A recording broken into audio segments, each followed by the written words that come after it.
I'm going to show you an inexpensive way to use your mobile device as a document camera.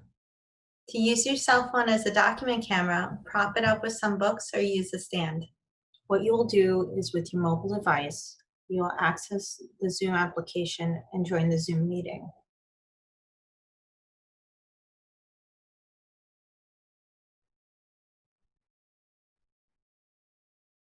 Once you join the Zoom meeting, you can place a notebook or piece of paper underneath the camera.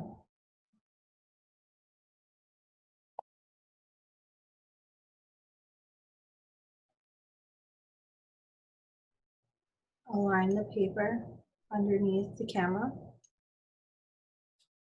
and you can begin writing, and it will display to your class.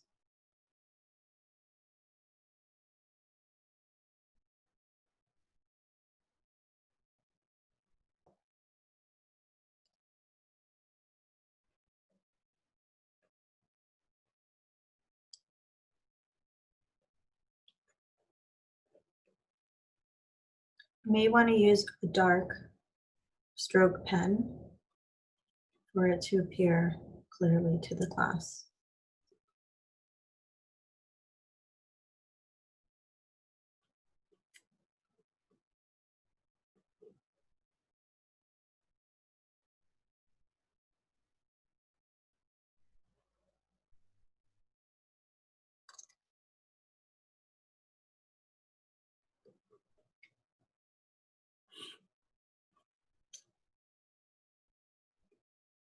This is a simple way to use your mobile device as a document camera for whiteboarding, problem solving, annotations, and demonstrations.